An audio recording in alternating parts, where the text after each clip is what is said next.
Saying goodbye is probably the hardest thing I have to do. I have a problem doing that with people who are living.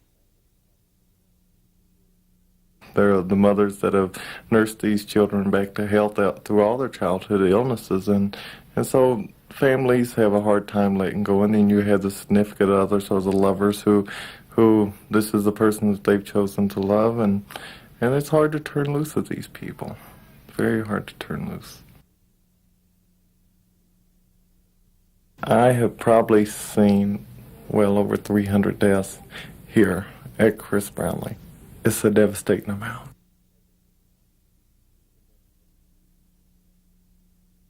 If I can summarize my time here at the Chris Brownlee Hospice, especially dealing with families and friends and the people dying of AIDS, I would say that there is no suffering, I think, on the planet Earth that is most profound and challenging as a human being dying of AIDS.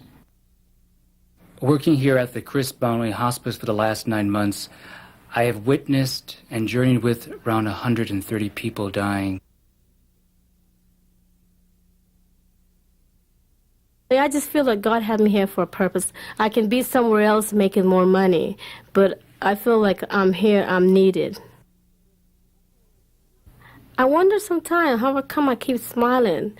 I don't know, sometimes it's real hard. But that's the only way to go on in life is to keep smiling. Like Victor, he keeps me smiling all day. I don't know why.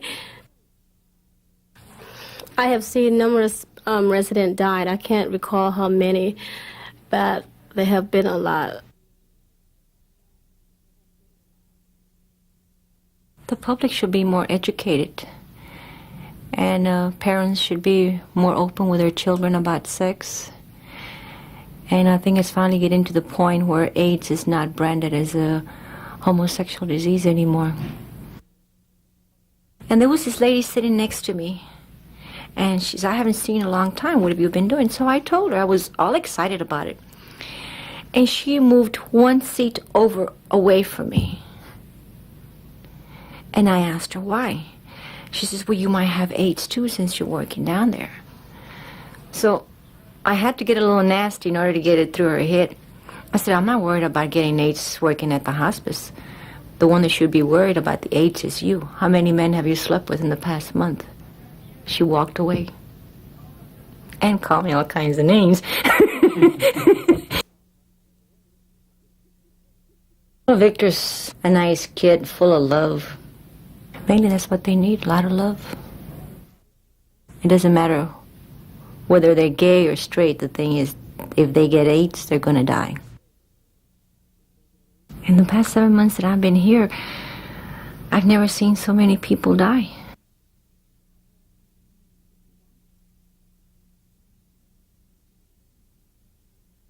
At Chris Brownlee, I work with people in allowing them to express themselves and where they're at. In support group, it's supporting them in the decisions that they make. Some of them already have made their life and death decisions when they get here. As far as residents, sometimes they're making those decisions when they arrive. So it's sitting down and listening to them and hearing what they have to say as far as what they anticipate their next level to be, the ultimate being death. When my best friend in Arizona was kicked out of a hospital because he had some disease that they didn't know what it was, and he had no home because he had been in there so long, and I brought him into my home until his death, not realizing that he had AIDS, because 8 years ago they didn't have a name called AIDS. There's over 100 people that I've sat and assisted as they went through their last breath.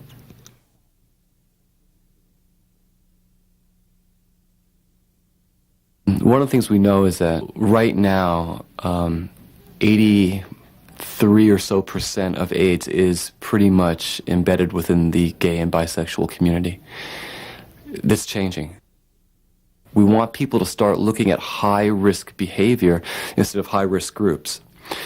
And one of the most poignant stories I can relate to this is that a friend of mine who goes around to college campuses and educates people, he lectures and basically does AIDS 101. At the end of one of his lectures, 3 young men, athletic, well-built, handsome young men, came up to him and they said, we're HIV positive, and none of us are gay. We don't have high-risk sex. We don't have anal sex. We don't do any of these things. But we're all HIV positive. And after questioning them for a long time, he found out the source of their HIV positiveness was from sharing needles for hitting up steroids. We fight to make people aware and understand that there's an epidemic out there. People just don't get it into their head that women are the classic and most vulnerable receptacle for AIDS. I mean, a vagina is this warm, moist area that when it's injected with semen that has HIV in it, it grows incredibly and beautifully fast. Women are the most at risk right now of anybody. I've nursed to their death 5 people.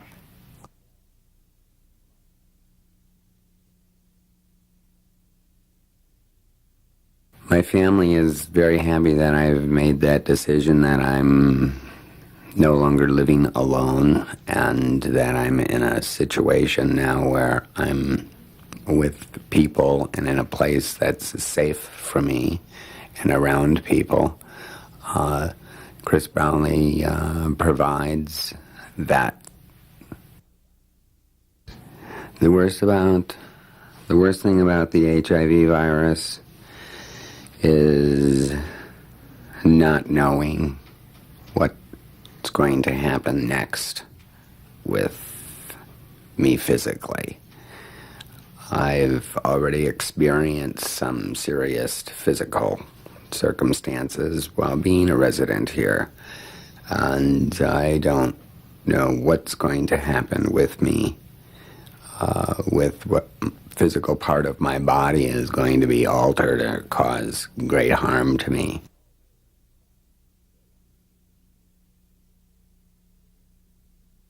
In 1990 of September, I found out I had the AIDS virus because of my surgery of 1982.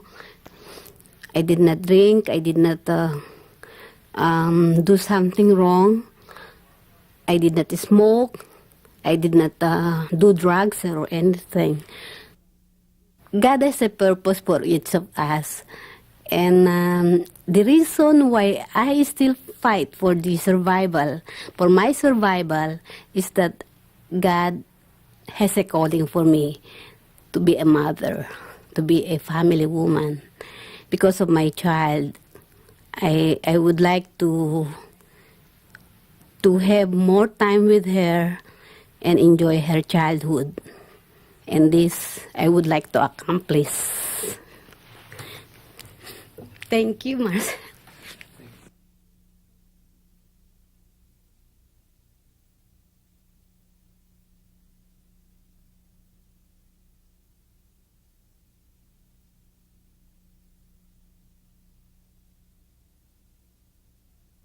We share our lives, and it's a community. And I've never had that before. It's amazing how grown adults can be so danged ignorant about how you catch AIDS. No, you cannot catch it from a doorknob. Body fluids, that's it. If you're not educated, you could easily get it yourselves. Monogamous or not, you can get it yourself. Know what you're doing.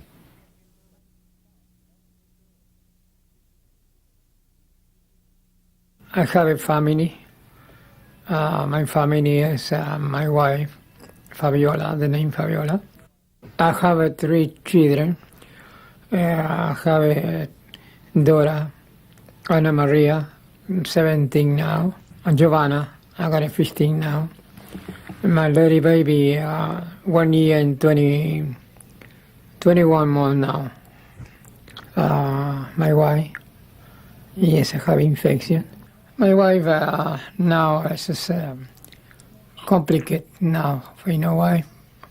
Only working me, you have the Social Security now. Living for Social Security is a big problem.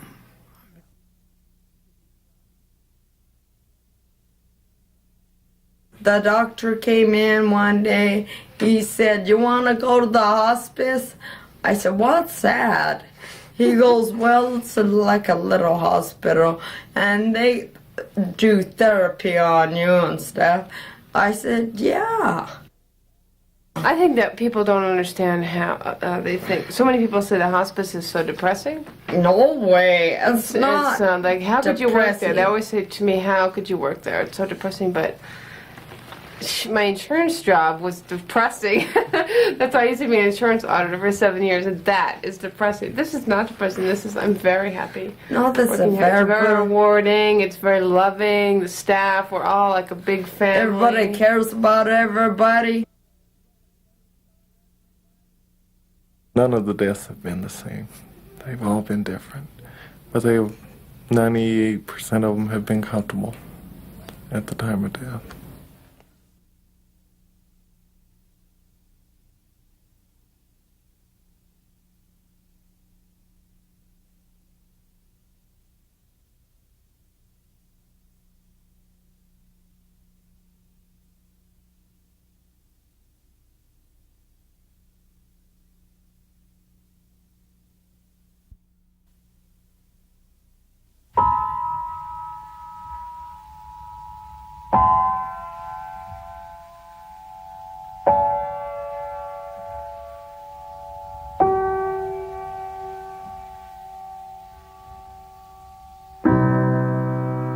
Every time we say goodbye, I die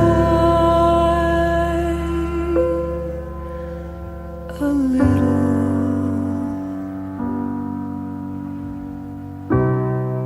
Every time we say goodbye, I wonder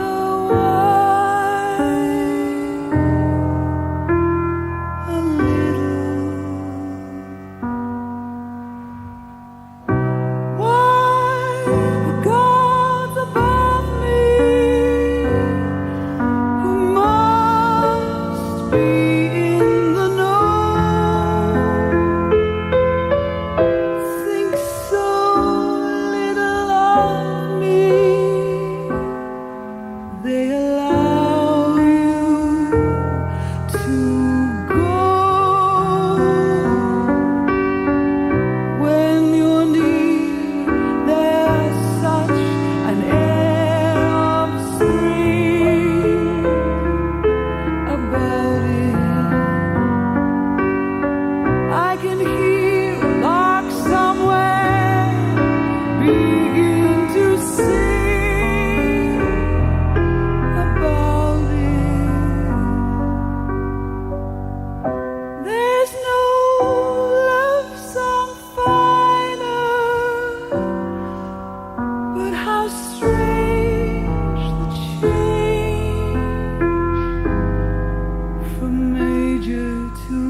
time.